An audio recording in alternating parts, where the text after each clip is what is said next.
শুধুমাত্র হাসির জন্য জীবন দিতে হয়েছে পারভেজকে। একটি হাসিকে কেন্দ্র করে পারভেজের জীবন কেড়ে নেওয়া হয়। দর্শক শ্রোতা, এই চাঞ্চল্যকর ঘটনাটি ঘটে যায় ঢাকার বনানীতে। স্ক্রিনে যে ছেলেটিকে দেখতে পাচ্ছেন, এই ছেলেটির নাম হচ্ছে পারভেজ। তার বাড়ি হচ্ছে ময়মনসিংহ বালুকায়। সে পড়ালেখা করে বনানীর প্রাইম এশিয়া বিশ্ববিদ্যালয়ে ইঞ্জিনিয়ারিং সেমিস্টারে।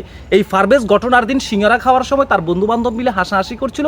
আর স্ক্রিনে থাকা যে দুইটি মেয়ে সেই বিষয়টাকে তাদের ইগোতে নিয়ে একটি চাঞ্চল্যকর ঘটনা ঘটিয়ে ফেলে এবং তাদের বয়ফ্রেন্ডকে ফোন দিয়ে ডেকে এনে এই পারভেজকে দুনিয়া থেকে বিদায় করে দেয়। দর্শক শ্রোতা, এদের চেহারা দেখে কি মনে হয় একটু কমেন্ট বক্সে আপনারা জানাবেন। ঘটনার দিন পারভেজ বনানীতে তাদের ওই বিশ্ববিদ্যালয়ের প্রাইম এশিয়া বিশ্ববিদ্যালয়ের সামনের ক্যাম্পাসে বসে বসে সিঙ্গারা খাচ্ছিল। সিঙ্গারা খাওয়ার সময় তারা 2-3 বন্ধু মিলে হাসাহাসি করছিল এবং কথা বলছিল। ঠিক সে সময় ওই দুইজন তরুণী সেখান দিয়ে যাচ্ছিল এবং তাদের দিকে পারভেজের চোখ পড়ে এবং কথা বলার সময় হাসে। দর্শক শ্রোতা, আর সেই হাসিটাকেই কেন্দ্র করে এই দুইজন নারী তাদের ইগোতে নিয়ে নেয় এবং তারা মনে করে তাদেরকে নিয়ে হাসাহাসি করছিল, তাদেরকে ইপটিজিং করছিল। আর ঠিক তখন তারা তাদের বয়ফ্রেন্ডকে কল করে যে পারভেজ নামের এক ছেলে আমাদেরকে নিয়ে কথাবার্তা বলছে এবং আমাদেরকে নিয়ে হাসাহাসি করছে, এটার জন্য কিছু একটা করো।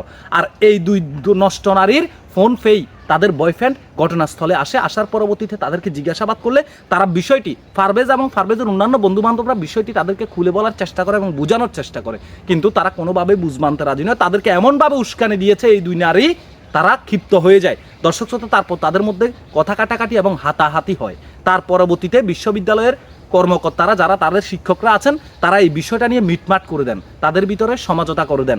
কিন্তু সমঝোতার পরেও তারা কিন্তু শান্ত হয়নি। সমঝোতার পরে পারভেজ যখন ক্যাম্পাস থেকে বের হয়ে সামনের দিকে অগ্রসর হচ্ছিল, তখন ওই যুবকগুলো আরও কিছু বখাটে ছেলেদেরকে ডেকে নিয়ে আসার পরবর্তীতে পারভেজকে দৌড়ানি দেন এবং ওইখানে আপনারা সিসি ফুটেজে দেখতে পেয়েছেন পারভেজকে দৌড়ায় মারা হচ্ছে এবং কি একজন পারভেজের বুকের বাম পাশে হৃৎপিণ্ড বরাবর ছুরিকে আঘাত করে, আপনারা বুঝতে পারছেন।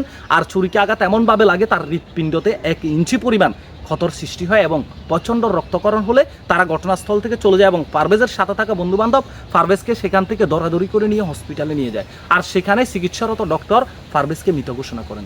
পারভেজ দুনিয়া থেকে বিদায় হয়ে যায়। এদিকে পারভেজের বাড়িতে পারভেজের মা পারভেজের জন্য একবার সেন্সলেস হচ্ছে, একবার জ্ঞান ফিরলেই তার সন্তানকে খুঁজছে। চিন্তা করে দেখেন, শুধুমাত্র একটি হাসিকে কেন্দ্র করে একটি মানুষকে দুনিয়া থেকে বিদায় করে দেওয়া হয়েছে। এর আগে আপনারা জানেন শুধুমাত্র ভাতের জন্য জীবন দিতে হয়েছে তোপাজ্জলকে, আর এখন শুধুমাত্র একটি হাসির জন্য জীবন দিতে হয়েছে পারভেজকে। ভিডিওটি সর্বোচ্চ পরিমাণ শেয়ার করবেন। দর্শক শ্রোতা, যেই কুলাঙ্গারগুলা এই পারভেজকে দুনিয়া থেকে বিদায় করে দিয়েছে, তাদের ছবি আপনার স্ক্রিনে দেখতে পাচ্ছেন। এরাই পারভেজকে নির্মমভাবে দুনিয়া থেকে বিদায় করে দিয়েছে। তাদেরকে গ্রেফতার করা হয় এবং আদালত তাদের 7 দিনের রিমান্ড মঞ্জুর করেছে। এখন পর্যন্ত যেই দুইজন নারীকে কেন্দ্র করে ঘটনাটি ঘটেছে, ওই দুইজন নারী এখনো পর্যন্ত আইনের ধরাছোঁয়ার বাইরে।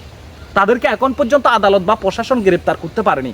আমরা চাই দ্রুততম সময়ের মধ্যে এই দুই নারীকেও আইনের সর্বোচ্চ সাজার আওতায় যেন নিয়ে আসা হয়। এরা মাদক সেবন করে, এদের চেহারার মধ্যে মাদকের ছাপ আছে, আপনারা দেখলেই বুঝতে পারবেন। এদের কি সাজা আশা করেন আপনারা কমেন্ট বক্সে জানাবেন। আজকে যদি এদেরকে যথেষ্ট পরিমাণ পর্যাপ্ত পরিমাণ সাজা যদি এদের উপরে প্রয়োগ না করা হয়, তাহলে ভবিষ্যতে এই ধরনের ঘটনা অহরহ ঘটবে। আমরা বলি আমরা স্বাধীন দেশে আছি, আমাদের স্বাধীনতা আছে, তাহলে স্বাধীনতা কোথায়? একজন মানুষ প্রাণ খুলে হাসতেও পারবে না, হাসির জন্য তাকে জীবন দিতে হবে। আপনি হাসবেন, অন্যজন বলবে আপনি তাকে দেখে হাসছেন, তার জন্য আপনাকে আপনার জীবন দিয়ে দিতে হবে। তাহলে স্বাধীনতা কোথায় পেলাম আমরা? তাহলে এটা কিসের স্বাধীনতা আমরা জানতে চাই। অন্তর্বর্তীকালীন সরকারের দৃষ্টি আকর্ষণ করব, এদের যেন আইনের সর্বোচ্চ সাজার আওতায় নিয়ে আসা হয়। ভিডিওটি শেয়ার করবেন, আপনাদের ব্যক্তিগত মতামত কমেন্ট বক্সে জানাবেন। এই 2 নারী এবং 3 আসামির কি সাজা আপনারা আশা করেন কমেন্ট বক্সে জানাবেন।